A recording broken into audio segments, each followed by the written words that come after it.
The lights flickered on the Galactic Convergence Station, and Day One looked up from his handheld game. He was sitting in the maintenance tunnel again. The place his mother told him never to go, but the 12-year-old boy liked it here. It was quiet. Nobody bothered him. The metal walls hummed with the sound of the station's massive engines, and he could pretend he was on a real adventure instead of stuck on this boring space station while his mother attended endless diplomatic meetings. The station was huge, bigger than any city on Earth. It floated in space near a neutron star, and millions of aliens from different worlds lived here. His mother, Yuna, was Earth's ambassador to something called the Galactic Council. Day One didn't really understand what that meant, except that it involved a lot of boring adult talk and wearing uncomfortable formal clothes. What made the station interesting was the zoo. Not a regular zoo with Earth animals, but a collection of the most dangerous creatures from deadly worlds across the entire galaxy. The aliens called it the Xenobiological Preserve, which was a fancy way of saying they kept monsters in cages. Day One had visited it 3 times with his older sister Hana, who studied alien biology. She would read all the information panels and take notes while he just stared at the creatures behind the glowing force fields. The scariest one was called Kova. It came from a planet where everything was trying to kill everything else, every single day, for millions and millions of years. Kova looked like someone took a bear and a wolf, made them bigger, covered them in black armor that looked like stone, and gave them glowing blue eyes. The information panel said it was unkillable, because it could heal from almost any wound. It had survived asteroid impacts, volcanic eruptions, and ice ages on its home world. The aliens who ran the zoo, these crystal bug-looking creatures called Vrexians, kept Kova in the strongest containment field they had. They told visitors that the creature was extremely dangerous and had never shown any peaceful behavior. On its home world, it was always fighting, always hunting, always surviving. Day One thought it looked sad. The lights flickered again, harder this time. Day One's game shut off. The humming sound changed, became louder, almost angry. Then everything went dark for exactly 5 seconds. When the lights came back on, an alarm started screaming through the station's speakers. The boy jumped to his feet. The alarm was loud and awful, making a sound he had never heard before. Red lights started flashing in the tunnel. He grabbed his backpack and started running toward the main corridor where his family's quarters were located. But then he stopped. Something was moving in the darkness ahead. Something big. Day One pressed himself against the wall, his heart hammering in his chest. The maintenance tunnel was barely lit. Just emergency lights every few meters. He should run the other way. He should scream for help. But he couldn't move. He just watched as a massive shape moved through the shadows. It was Kova. The creature was even bigger than it looked in the containment field. Its shoulders nearly touched both sides of the tunnel. The black armor on its body seemed to drink in the light, and its blue eyes glowed like small stars. It was sniffing the air, its head moving slowly from side to side. Day One held his breath. Every instinct told him to run, but his legs wouldn't work. The creature was 3 meters away now. 2 meters. 1 meter. Kova's massive head turned toward him. The glowing eyes fixed on the small human boy. Time seemed to stop. Day One could see his own reflection in those strange eyes. The creature sniffed once, twice. Its mouth opened slightly, showing teeth that could easily tear through metal. Day One thought about his mother and sister. He thought about Earth, about his room, about everything he would never see again. But Kova didn't attack. The creature looked at him for a long moment, made a sound like a rumbling engine deep in its chest, and then turned away. It continued down the tunnel, moving surprisingly quietly for something so huge, and disappeared into the darkness. Day One stood there for a full minute, shaking. Then he ran. He made it back to his family's quarters and found chaos. His mother was shouting into her communication device, speaking rapidly in both English and the clicking language the Vrexians used. His sister Hana was at her computer, watching news feeds from across the station. Day 1. His mother grabbed him and hugged him hard. Where were you? The station is on lockdown. That creature from the zoo escaped. I know, Day 1 said quietly. I saw it. Both his mother and sister stared at him. You what? Hana asked, her eyes wide. In the maintenance tunnels. It walked right past me. His mother's face went pale. It walked past you? Day 1. That creature is classified as a Category Omega threat. It should have killed you instantly. But it didn't, Day 1 said. It just looked at me and left. Hana pulled up information on her computer screen. Mom, look at this. The Vrexian zookeeper has initiated code extinction. They're planning to use thermal weapons in the lower sections. They want to kill it. Yuna ran her hands through her hair, a gesture Day 1 recognized. She always did that when she was stressed. The Galactic Council is terrified. Kova's species has never shown non-aggressive behavior. Every model, every prediction, says it will start killing everything it encounters. But it didn't kill me, Day 1 repeated. Maybe it's not as dangerous as they think. His mother shook her head. You were lucky, sweetheart. That's all. Promise me you'll stay in our quarters until this is over. Day 1 promised. But he didn't mean it. That night, he couldn't sleep. He kept thinking about Kova's eyes, about the way the creature had looked at him. There was something there, something the aliens and their computers and their predictions didn't see. The creature wasn't acting like a monster. It was acting like something that was lost and confused. 3 days passed. The station remained locked down. Security teams searched every section, but they couldn't find Kova. The creature had simply vanished into the massive station's maintenance systems and forgotten corridors. On the 4th day, Day 1 snuck out again. He went back to his spot in the tunnels, the place where he liked to sit and play games. His backpack had been there, right where he dropped it when he ran, but now it was open. His snack stash was gone. The dried meat strips, the fruit bars, the candy his grandmother sent from Earth, all of it was missing. Day 1 smiled. He knew exactly who took them, and suddenly, he had an idea that would either save Kova or get himself killed. Probably both. Day 1 became a thief. Not a big thief, just someone who took extra food from the dining hall and snacks from the kitchen when nobody was looking. His mother was too busy with emergency council meetings to notice. His sister Hana was spending all her time at the biology lab, studying reports about Kova and trying to predict where the creature might be hiding. Nobody noticed when Day 1 filled his backpack with dried meat, fruit, vegetables, and a container of kimchi his sister made last week. He told his mother he was going to the Human Recreation Center, but instead he went to the maintenance tunnels. He found his spot and carefully laid out the food in a neat line. Then he set up his small camera, the one he used to record videos for his friends back on Earth. He pointed it at the food, turned it on, and left. The next morning, he checked the camera. His hands were shaking as he watched the recording. At 2 in the morning, Kova appeared. The creature moved slowly, carefully, sniffing the air. It approached the food and examined each item. The dried meat disappeared in 3 bites. The fruit was gone in seconds. But when Kova reached the kimchi, something strange happened. The creature sniffed it, jerked its head back, sniffed again, and then gently picked up the container with its massive jaws.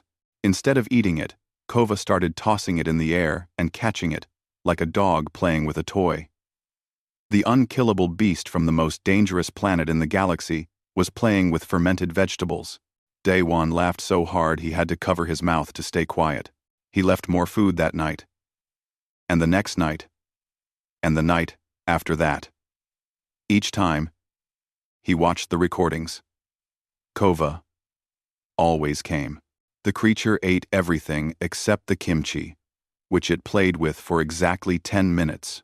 before carefully setting it down and leaving. On the seventh night, Day One made a decision that was either very brave or very stupid. He decided to stay and meet Kova in person. He set up the food as usual. But this time, he sat down against the wall and waited. His heart was beating so fast, he thought it might explode. The tunnel was cold and dark, and every shadow looked like something dangerous. He checked his watch every 30 seconds. 2 hours passed. Then 3. At exactly 2:17 the morning, he heard breathing. Kova emerged from the darkness like a living shadow. The creature froze when it saw Day One sitting there. The boy could see every detail now. The armor plating that covered Kova's body wasn't smooth, but textured, like volcanic rock. The blue glow of its eyes was brighter, up close, almost hypnotic. They stared at each other. Neither moved. "Hey," Day One whispered. His voice sounded tiny in the large tunnel. "I brought you food." Kova's head tilted to one side, exactly the way Day One's head was tilted. The creature was copying him. The boy slowly stood up. Kova tensed but didn't run. Day One picked up a piece of dried meat and held it out. His hand was shaking so badly, he almost dropped it. "It's okay," he said softly. "I'm not going to hurt you. I'm your friend." Kova took one step forward. Then another. The creature was close enough now that Day One could feel heat radiating from its body. Up close, it was absolutely terrifying. One swipe of those claws could cut him in half. Those teeth could crush his bones like twigs, but Day One didn't run. He kept his hand extended, holding the meat. Kova leaned down. Its massive head was bigger than Day One's entire torso.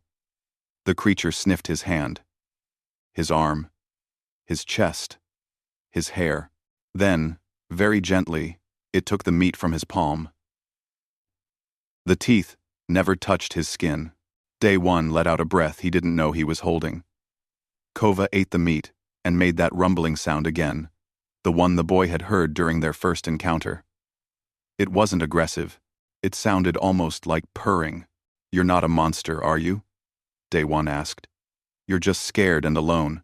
He reached out slowly and touched Kova's armor. It was warm and surprisingly smooth. The creature didn't pull away. Instead, it leaned into the touch, the way a cat might. For the next hour, boy and beast sat together in the tunnel. Day One fed Kova piece by piece, talking quietly about Earth, about his life, about how boring the station was. The creature listened, those glowing eyes never leaving his face. When Day One laughed, Kova's ears would move forward. When he was quiet, the creature would nudge him gently with its nose. By the time Day One left, the sun's simulation systems were starting to brighten the station for morning. He felt like he was walking on air.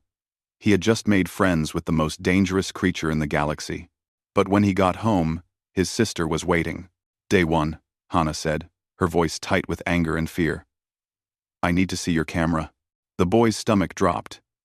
He had forgotten that his camera automatically backed up to the family server. Hana pulled up the recordings on her tablet. They watched together as, past Day One fed Kova in the tunnels. When the video ended, Hana was staring at him with an expression he couldn't read. "Do you understand what you've done?" she asked. "That creature should have killed you. Every piece of data we have says this is impossible." "But it happened," Day One said. "Hana, Kova isn't what they think. The creature is smart and gentle. It just needed someone to be nice to it." His sister stood up and paced across the room.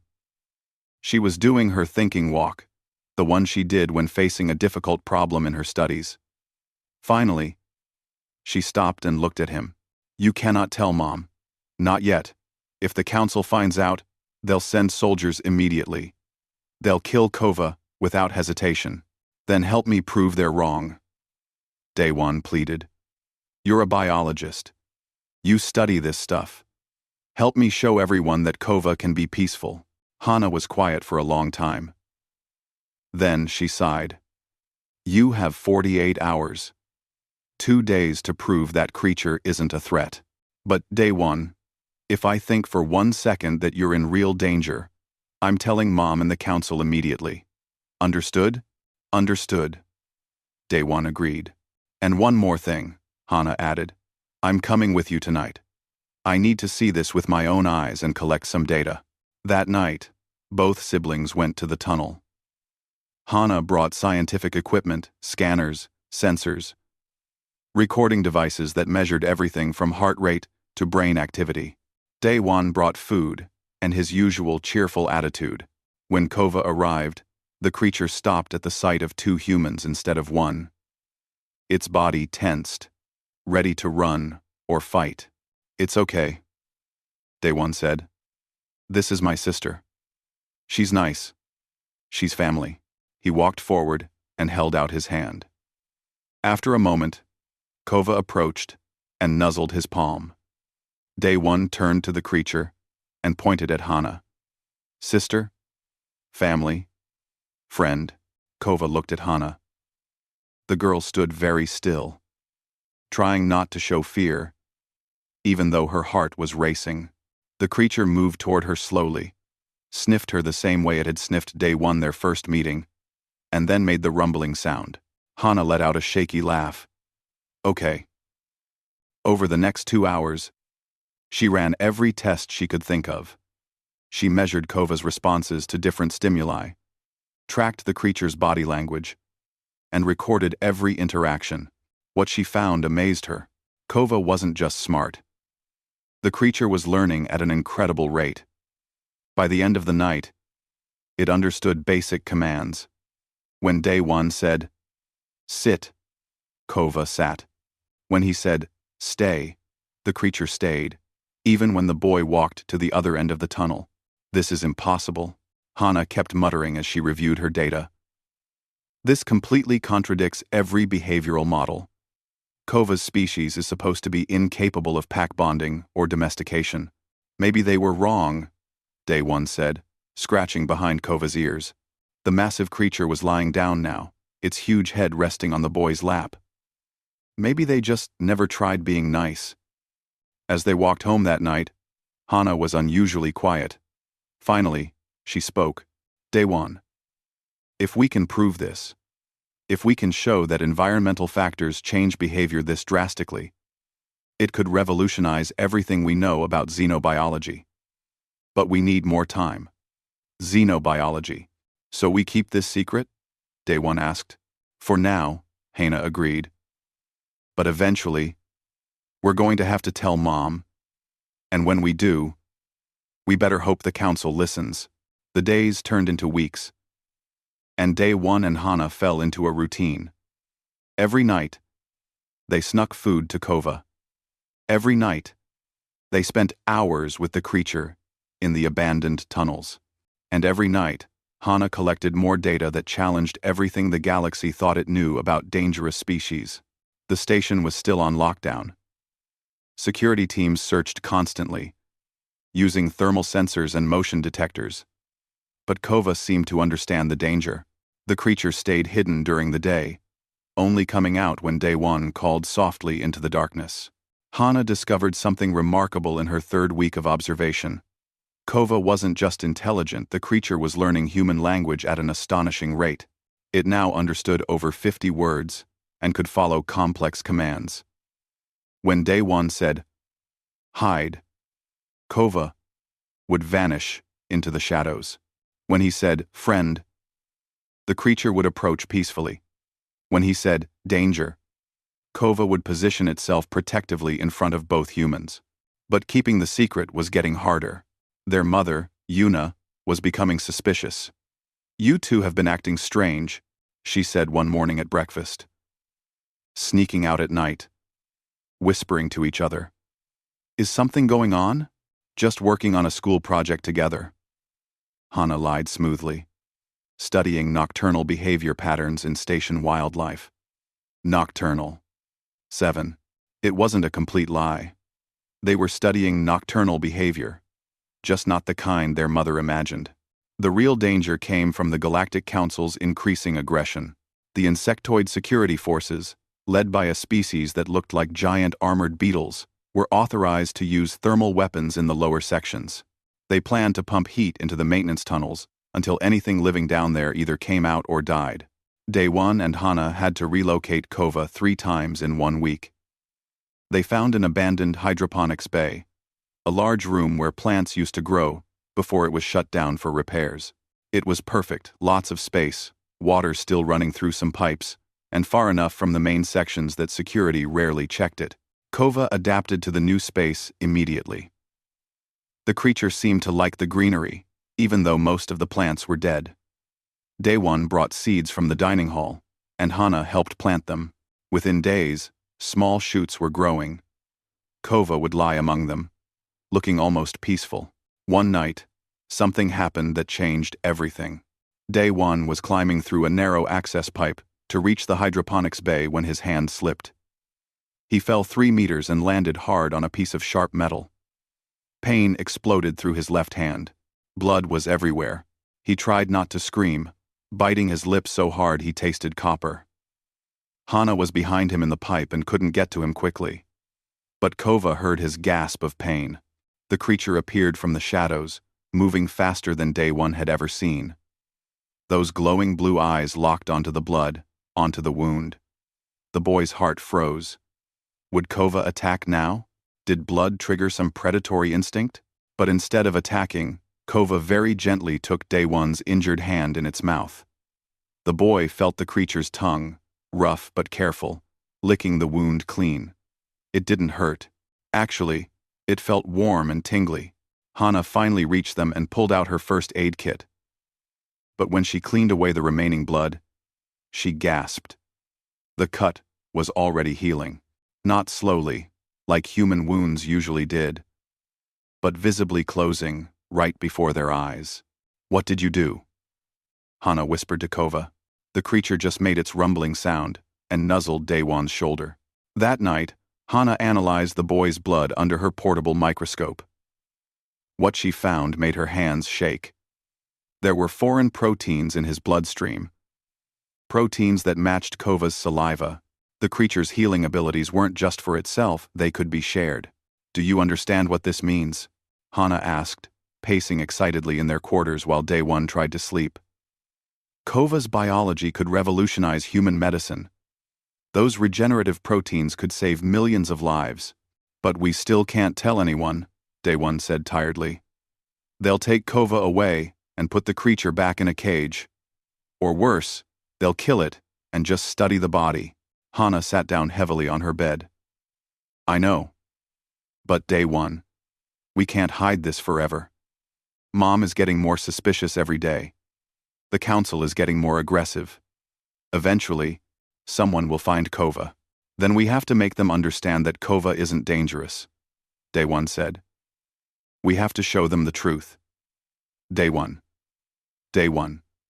Day 1. The next close call came 2 days later. Security forces swept through the lower sections, getting closer to the hydroponics bay than ever before. Day 1 and Hana were there with Kova when they heard voices and heavy footsteps approaching. "Hide," Day 1 whispered urgently. Kova melted into the shadows of the dead plants. The creature was 3 meters long and covered in dark armor, but somehow it became invisible. Day 1 and Hana pressed themselves against the wall, barely breathing. 3 security officers entered the bay. They were from a species that communicated in clicks and chirps, scanning the room with handheld devices. One of them walked within 2 meters of where Kova was hiding. The device beeped. The officer stopped. Day 1's heart hammered so loud he was sure they would hear it. He could see Kova in the shadows, perfectly still. He caught the creature's glowing eyes and held up his hand in the signal they had practiced. "Stay. Don't move. Trust me." Kova didn't even breathe. The officer scanned the area again. The device beeped at the dead plants, at the old equipment, at the walls. Finally, the security team decided it was just faulty readings from the old bay's equipment. They left. Day 1 and Hana didn't move for 10 full minutes after the footsteps faded. When they finally relaxed, Day 1 went to Kova and hugged the creature's massive neck. "Good boy," he whispered. "Such a good boy." Kova made the rumbling sound and gently licked his face. Walking home that night, Hana was unusually quiet. Finally, she spoke. "That was too close. We got lucky. Next time, we might not." "I know," Day One admitted. "We have to tell Mom," Hana said. "We have to trust that she'll listen to us and look at the data before making a decision. What if she doesn't listen? What if she tells the council immediately?" Hana stopped walking and looked at her little brother. "Then we fight for Kova. We present our research. We make them understand. But we can't keep doing this alone. We need an adult on our side." Day One knew she was right. He was tired of sneaking around. Tired of lying to his mother. Tired of being scared that every day might be the day Kova was discovered and killed. "Okay," he said finally. "We tell Mom tomorrow." That night, Day One couldn't sleep. He kept thinking about all the ways the conversation could go wrong. His mother was a diplomat, which meant she followed rules and protocols. But she was also his mother, which meant she loved him and wanted him safe. Would that love be enough to save Kova? At breakfast the next morning, both siblings were nervous. They picked at their food, exchanged glances, and generally acted so suspicious that their mother finally put down her coffee and looked at them seriously. "All right," Yuna said. "What's going on? And please don't tell me it's nothing. I've been a mother for 17 years. I know when my children are hiding something." Daewon and Hana looked at each other. This was it. The moment that would decide everything. Daewon took a deep breath. "Mom, we need to show you something. And please don't freak out. But I have a question." "What question?" Yuna asked warily. The boy looked his mother in the eyes and said the words that would change everything. "Can I keep him?" "He followed me home." His mother blinked. "Keep who?" "Kova," Daewon said simply. "I've been feeding the creature for 3 weeks. We're friends now. And before you say anything, you need to see the proof. You need to meet Kova yourself." The color drained from Yuna's face. Her coffee cup clattered against the table. For a long moment, she just stared at her children, her mouth opening and closing without sound. Finally, she found her voice. "You've been doing what?" Hana jumped in quickly. "Mom, I know how this sounds, but we have documentation. Videos, biological data, behavioral analysis. Everything we've observed contradicts the current classification of Kova's species.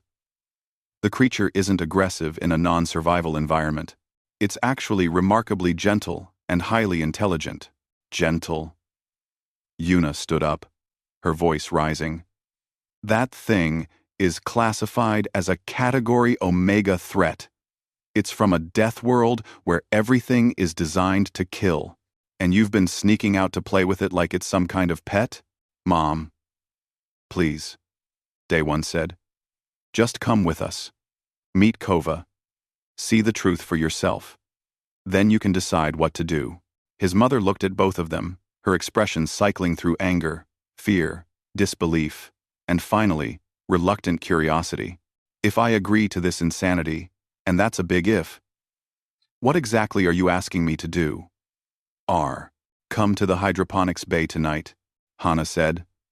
"Meet Kova under controlled conditions, review my research, then help us present the truth to the council before they kill an innocent creature." Yuna sat back down and put her head in her hands. "I can't believe I'm considering this. If the council finds out I knew about this and didn't report it immediately, my career is over. Earth's diplomatic standing could be damaged. And, more importantly, you could be killed." "But I won't be," Daewon said quietly. "Kova would never hurt me. The creature is my friend." His mother looked at him for a long time. Then she sighed deeply. "Tonight. I'll come tonight. But we're bringing emergency protocols, and at the first sign of danger, I'm calling security. Understood?" Understood. Both siblings agreed. As they prepared for the meeting, Day One felt hope and terror in equal measure. Everything depended on the next few hours. Ambassador Yuna wore her formal diplomatic attire to meet a creature that could tear her apart in seconds. It was absurd, really. But she needed to feel in control of something. Her children had been secretly befriending the most dangerous being on the station, and she was about to walk into a room with it. Part of her wondered if she had lost her mind. They moved through the station's lower sections in tense silence. Hana carried her research tablet, pulling up data charts and behavioral analysis. Daewon carried a bag of food and kept checking behind them to make sure nobody followed. Yuna carried an emergency beacon, her finger never far from the activation button. The abandoned hydroponics bay looked different at night. Emergency lights cast long shadows across dead plants and old equipment. Water dripped somewhere in the darkness. The air smelled of rust and earth. "Where is it?" Yuna whispered. Daewon corrected gently. Kova is a he, not an it. Before his mother could respond, there was movement in the shadows. Kova emerged slowly, those blue eyes glowing in the dim light. The creature was even more massive than Yuna remembered from the zoo. 3 meters of armored muscle and predatory grace. Every diplomatic instinct, she had screamed at her to run, but she stood her ground. She was Earth's ambassador. She had negotiated with species that breathed methane and thought in frequencies humans couldn't hear. She could handle this. Kova stopped 3 meters away, watching her. The creature's body language was cautious, not aggressive. It looked at Daewon, then back at Yuna, as if asking permission to approach. "It's okay," Daewon said softly. "This is my mom. Family. She's the most important person in the world. Be nice." The creature moved forward slowly. Yuna forced herself not to step back. Every muscle in her body was tight as wire. Kova reached her and did what it had done to her children. It sniffed her carefully, examining her scent. Then something unexpected happened.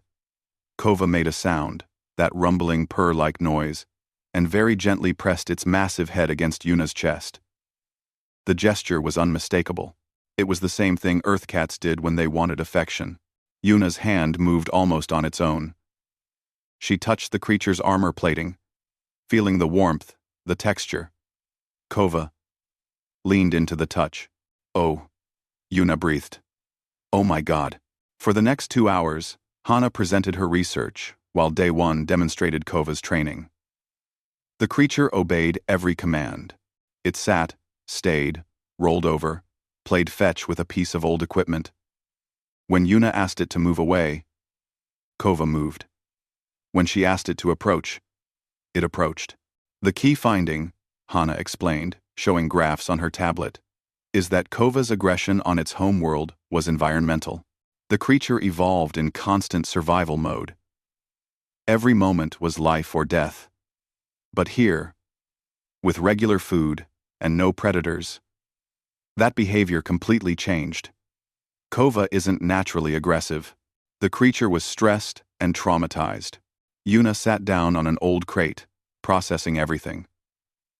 Her diplomatic mind was already 3 steps ahead, calculating consequences and possibilities.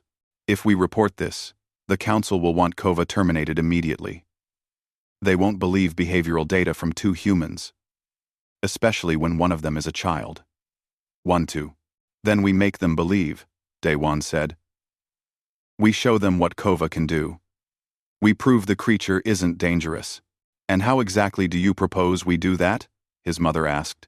A demonstration, Hana said, in front of the full Galactic Council, with proper documentation and scientific method. We present Kova as what it really is, proof that environmental context changes behavior more than genetics. Yuna laughed, but it wasn't a happy sound. You want me to bring a Category Omega threat into the council chamber and ask the galaxy's leadership to watch a 12-year-old boy play with it? Do you understand how insane that sounds? Do you have a better idea? Hana challenged. The ambassador was quiet for a long time. She watched Kova, lying peacefully with its head on Day One's lap, looking for all the world like an enormous, armored dog. She thought about her duty to Earth, to the Council, to galactic law, and she thought about her duty to her children and to the truth.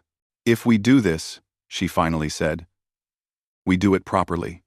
Full emergency protocols, security standing by, and at the first sign of danger, I end it. Agreed?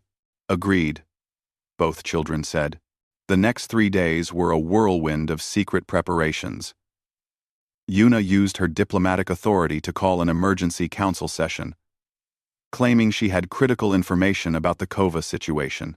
Hana compiled her research into a formal scientific presentation, and Day One practiced with Kova, making sure the creature understood exactly what would happen. The night before the presentation, Day One couldn't sleep. He lay in his bed, staring at the ceiling, terrified about what tomorrow would bring. Finally, he snuck out one last time to visit Kova. The creature was awake, as if it had been waiting for him. Day One sat down and wrapped his arms around Kova's neck. Tomorrow, everyone is going to see what I see, he whispered. They're going to understand that you're not a monster. But Kova, you have to be perfect. You have to do exactly what I ask. Can you do that? The creature rumbled softly and licked his face.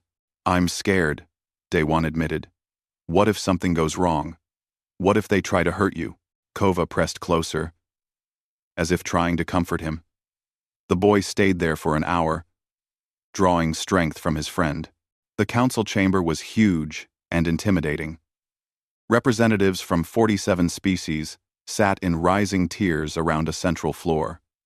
The Vrexian zookeeper was there, its crystalline body clicking with agitation. The insectoid security chief was there, mandibles moving in what might have been anticipation or anger. Every eye, antenna, and sensory organ was fixed on the doorway. Yuna stood at the podium, her voice steady and professional. Honored representatives, 3 weeks ago, the specimen designated Kova escaped containment. I am here to present new information about this creature that challenges our current understanding. She nodded to Hana, who began her presentation. Charts appeared on the large screens. Biological data, behavioral analysis, comparative studies. The council murmured among themselves, some interested, many skeptical. Then Yuna said the words that silenced the room. And now, my son will demonstrate these findings in person. The doors opened. Day One walked in, and Kova followed. The chamber erupted in chaos. Representatives jumped to their feet. Alarms started blaring. Security forces moved forward, weapons charging. The Vrexian zookeeper was making sounds that Yuna's translator couldn't interpret. But the meaning was clear. Fury and terror. Stop. Yuna's voice cut through the noise. Under Article 7 of the Scientific Discovery Protocol, I claim authority for this demonstration. Anyone who interferes will be in violation of council law. It was a risky move, invoking an ancient rule that most species had forgotten about. But it worked. The security forces stopped advancing, though they kept their weapons ready. Day One walked calmly to the center of the chamber, Kova at his side. The creature wasn't on a leash or chain. It simply followed the boy like a well-trained dog. When they reached the center, Day One turned to face the council. Hello, he said, his voice small in the huge chamber but clear. My name is Day One, and this is my friend Kova. I know you're scared of him, but I'm going to show you that you don't need to be. For the next 30 minutes, Day One put Kova through every command they had practiced. The massive creature sat when asked, stayed when asked, rolled over, played dead, moved in circles. The council watched in absolute silence, unable to believe what they were seeing. Then Day One did something they hadn't planned. He pointed at the council members and said, "Protect." Kova immediately moved between the boy and the audience, not aggressive but clearly defensive. The creature's body language said it all. Anything that threatened Day One would have to go through Kova first. Friend, Day One said, pointing at the council again. Kova relaxed immediately and sat down. The Vrexian zookeeper stood up, its voice harsh through the translator. This proves nothing. The creature is simply confused. Its predatory instincts will return. This boy is in terrible danger and doesn't realize it. With respect, Hana said, standing. My research shows the opposite. Kova's behavior is completely rational, given its new environment. The creature isn't confused. It's adapted. Something your containment methods never allowed it to do. Impossible. The zookeeper insisted. We followed every protocol. That species cannot be domesticated. No, Yuna said firmly. You followed protocols designed to contain, not to understand.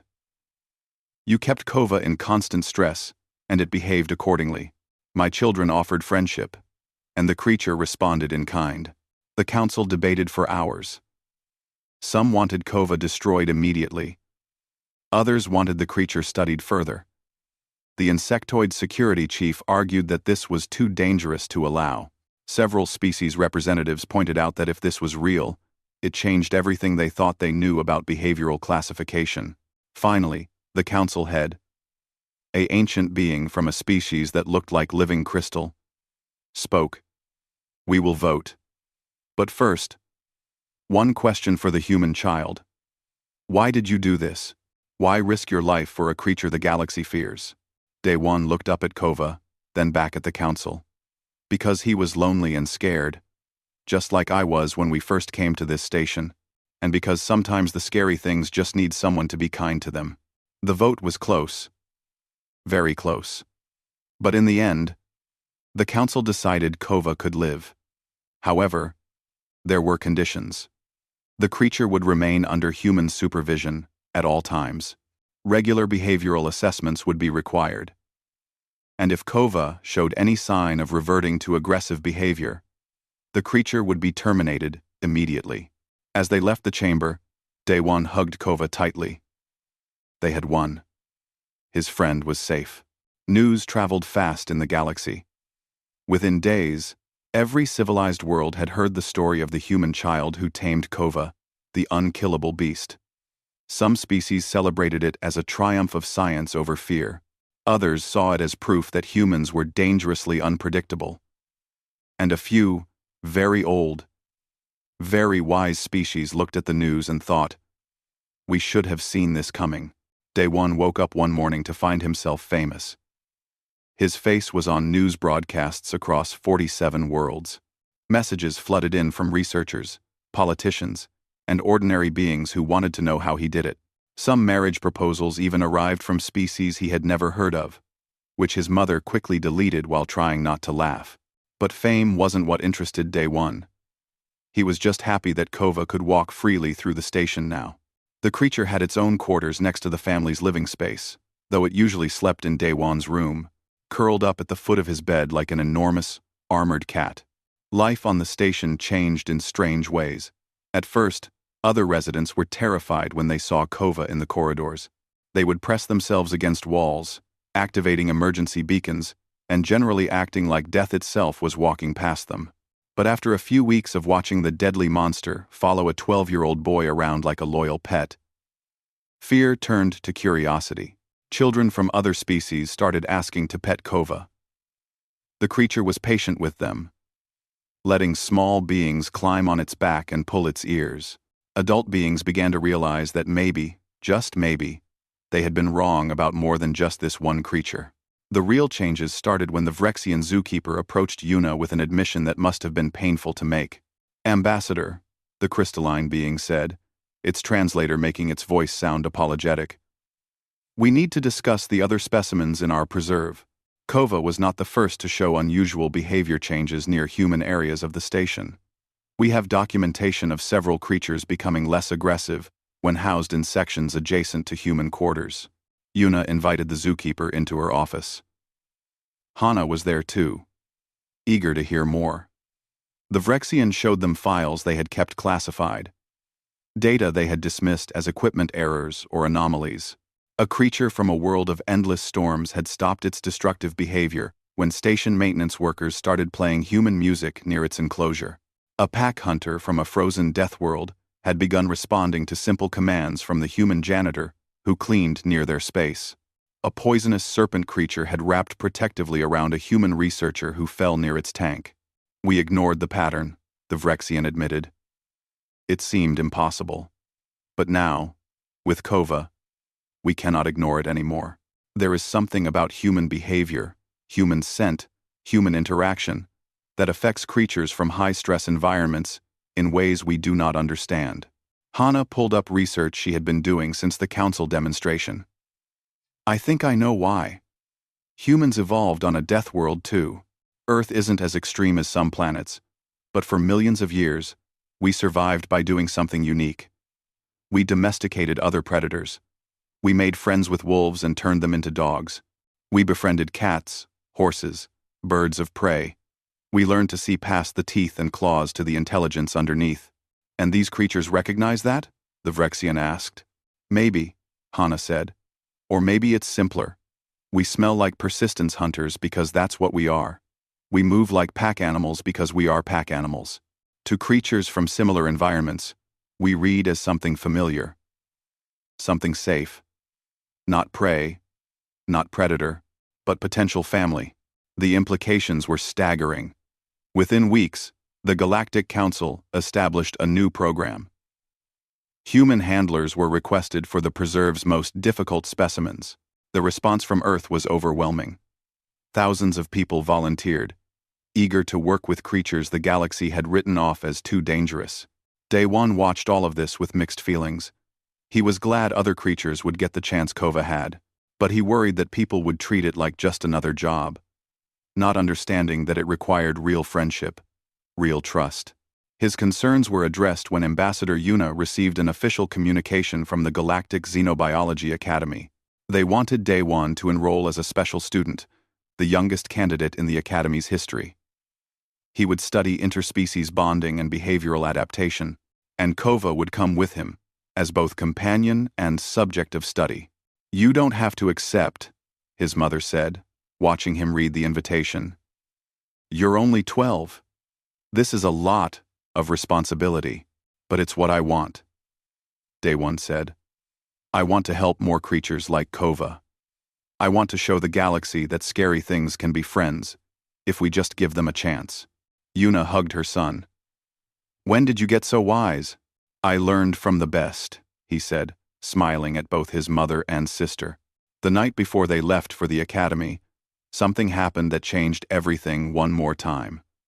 Day One was playing with Kova in their quarters when he tripped and cut his knee badly on a sharp corner. Blood ran down his leg.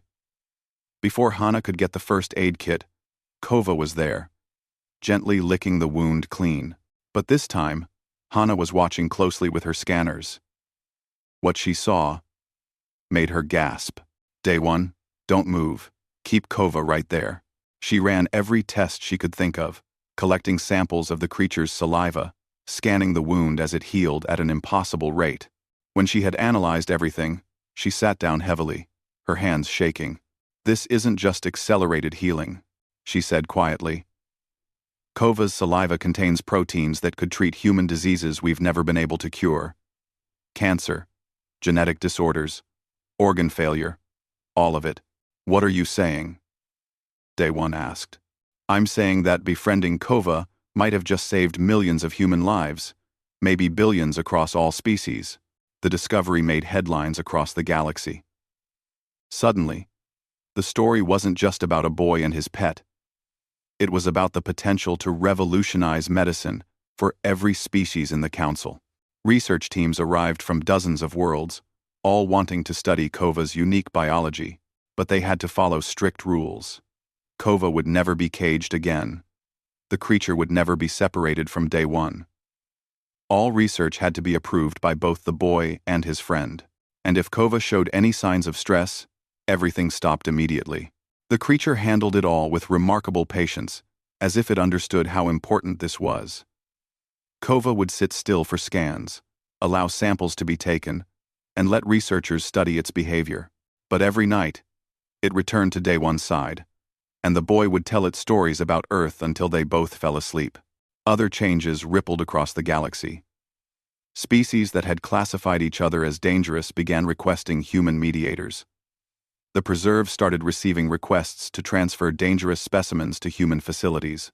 Earth, a planet that had been considered relatively minor in galactic politics, suddenly found itself at the center of something new. One evening, months after the Council demonstration, Yuna found Day One on an observation deck, watching the stars with Kova lying beside him. "How do you feel about all of this?" she asked, sitting down next to them. "Sometimes I can't believe it's real," Day One admitted. "I just wanted to help one lonely creature. I didn't think it would change everything. The best changes usually start small," his mother said. "One person. One choice. One moment of kindness. You saw a monster and decided to offer friendship instead of fear. That's something humans have always been good at." "Why do you think that is?" Day One asked. "Why are humans different?" Yuna thought about it for a while. "Maybe because Earth was hard enough that we had to cooperate to survive, but not so hard that we lost our capacity for trust. We learned that the things that scare us can become our greatest allies if we're brave enough to reach out first." Day One scratched behind Kova's ears. The massive creature rumbled contentedly. "The other species keep asking me what my secret is. How did I know Kova wouldn't hurt me? And what do you tell them?" "I tell them I didn't know. I just hoped. And I think Kova was hoping too. Hoping that someone would finally see past the armor and the teeth to what was really there." As they sat together watching the stars, a message came through from Earth's diplomatic corps. More species were requesting human handlers for their dangerous specimens. The Academy was expanding its programs. Earth was establishing new training facilities for interspecies bonding specialists. The message ended with a note that made Yuna laugh. "It says here that humanity's greatest diplomatic asset appears to be our ancient bond with wolves and our willingness to see friends where others see monsters. Who would have thought?" Day One smiled and leaned against Kova's warm side. The creature that the galaxy feared, the unkillable beast from a world of endless death, was purring like an oversized kitten. In his quarters that night, Day One wrote in his journal an assignment for his upcoming academy classes. The question was simple. "What did you learn from your experience with Kova?" He wrote. "People keep asking what makes Kova special. They want to study him, catalog him, understand what makes him different from every prediction. But they're asking the wrong question. Kova hasn't changed. He's still the same creature who survived 600 million years on a planet trying to kill him every single day. We just gave him a reason not to fight anymore. Maybe that's what humans do best. We don't tame wild things. We show them they don't have to be wild all the time.